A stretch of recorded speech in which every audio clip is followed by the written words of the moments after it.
नमस्कार, खबर समय जगत में आपका स्वागत है। मैं हूं आपके साथ जितेंद्र जैन। आइए नजर डालते हैं आज की कुछ मुख्य खबरों पर।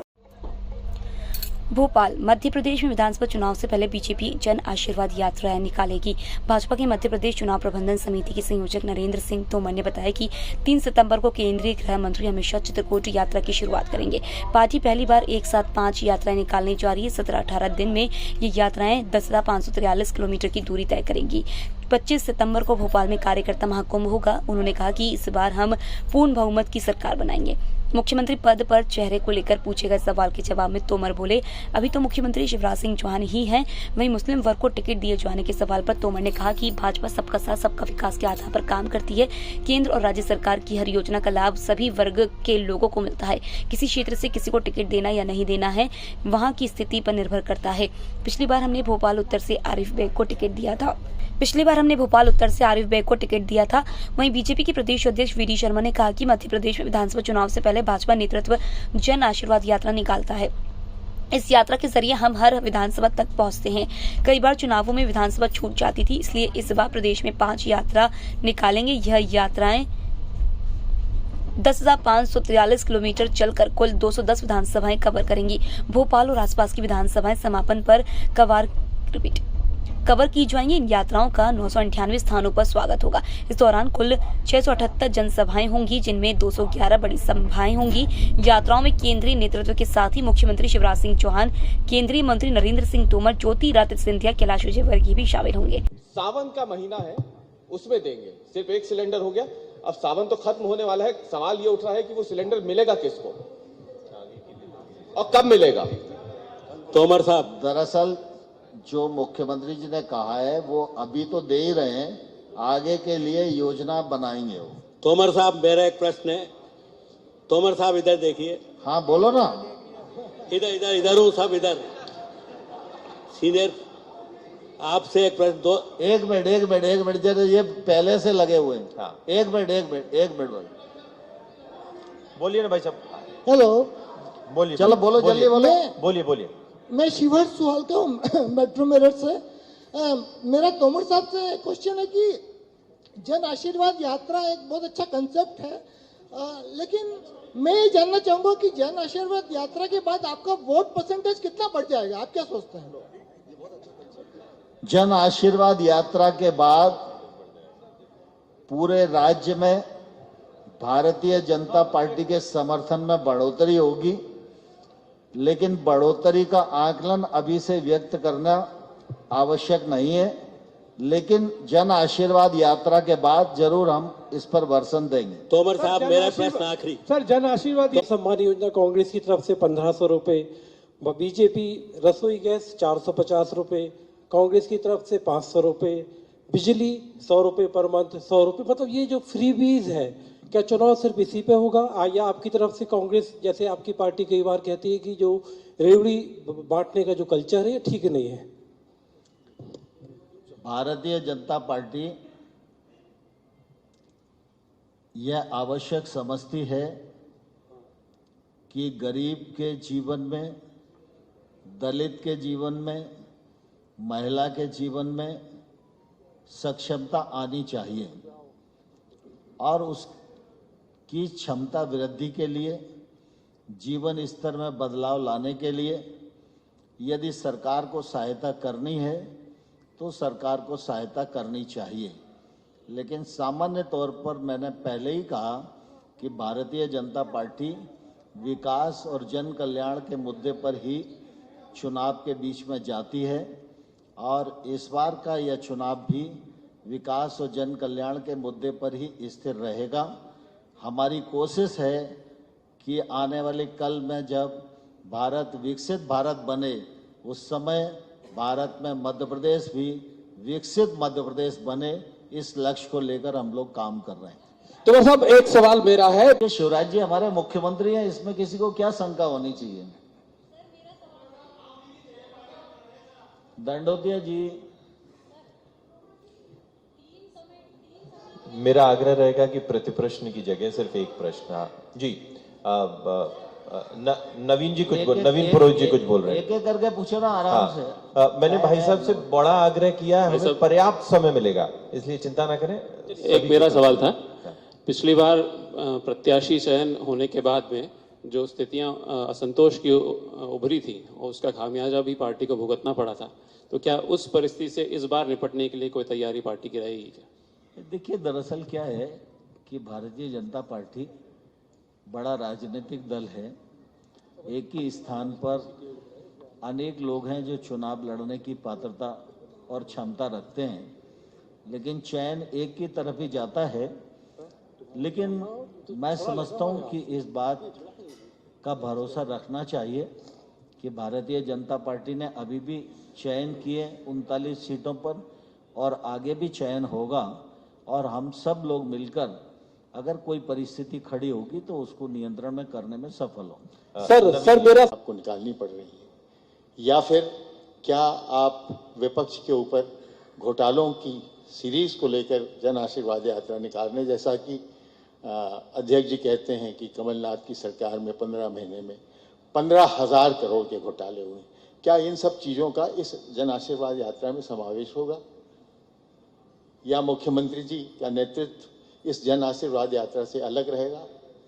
मेरा ये सवाल। देखिए, जब मैंने कहा ना कि भारतीय जनता पार्टी में सामूहिक नेतृत्व है, तो सामूहिक नेतृत्व में श्रेष्ठता तो शिवराज जी को ही है, क्योंकि वो हमारे मुख्यमंत्री हैं। और इन सब यात्राओं में वो लगभग आधा दिन हर यात्रा में रहेंगे।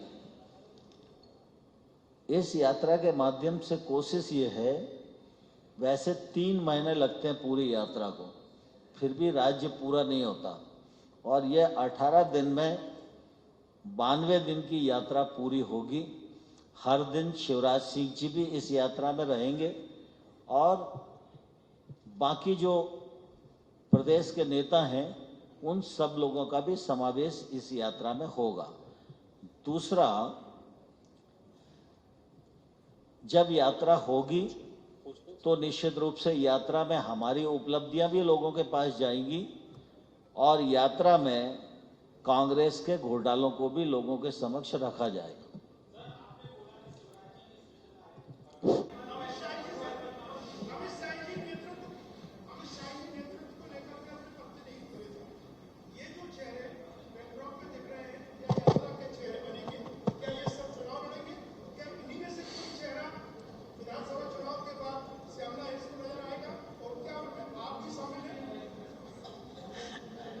मैं समझता हूँ एक प्रश्न हो तो फिर जवाब दिया जाना भी ठीक होता है, लेकिन प्रश्नों की श्रृंखला राकेश भाई ने खड़ी की। मैं आपको इतना ही कहना चाहता हूं कि भारतीय जनता पार्टी में सामूहिक नेतृत्व है। भारतीय जनता पार्टी व्यक्तिवाद से ऊपर उठकर काम करने वाला राजनीतिक दल है। हम सब मिलकर चुनाव लड़ेंगे और भारतीय जनता पार्टी की सरकार बनाएंगे। पहला उद्देश्य यही है, दूसरी बात उसके बाद शुरू होती है। नरेंद्र जी, मेरा सवाल यह है कि पिछली बार 2018 में जन आशीर्वाद यात्रा मुख्यमंत्री जी ने निकाली थी। इस बार संगठन ने उस यात्रा का अतिक्रमण कर दिया है, अब आप निकाल रहे हैं, तो क्या जन आशीर्वाद इसके बाद ये यात्रा निवाड़ी से होते हुए भोपाल पहुंचेगी। इसी प्रकार से यात्रा क्रमांक 2 ये 5 तारीख को मंडला से प्रारंभ होगी और मंडला से प्रारंभ होकर के जबलपुर नगर से होते हुए भोपाल पहुंचेगी। पूरे यात्रा में डिटेल आपको इसका मिलेगा। तो इस दिशा में, इस यात्रा में भी हमने अनुरोध किया है कि माननीय गृह मंत्री जी मंडला में इस यात्रा का भी शुभारंभ करें 5 तारीख को। इसी प्रकार से यात्रा क्रमांक 3 ये खंडवा से प्रारंभ होगी। दादा धूनी वाले का आशीर्वाद लेकर के हमारे देश के पूर्व राष्ट्रीय अध्यक्ष, देश के रक्षा मंत्री आदरणीय राजनाथ सिंह जी से हमने अनुरोध किया है कि वो इस यात्रा का शुभारंभ वहां से करें। उसकी अनुमति मुझे लगता है कि जल्दी उसकी मिलेगी। सैद्धांतिक अनुमति मिली है, लेकिन ऑफिशियली आपको इसकी जानकारी भी मिलेगी। इसी प्रकार से यात्रा क्रमांक 4 सितंबर को ही ये हमारा जो उज्जैन का बेल्ट है, नीमच से जो मैंने कहा शुरुआत इसकी होगी, बुधनी होते हुए जो भोपाल पहुंचेगी और इस यात्रा का शुभारंभ भी उसी दिन आदरणीय राजनाथ सिंह जी करें, ये हमने अनुरोध किया है।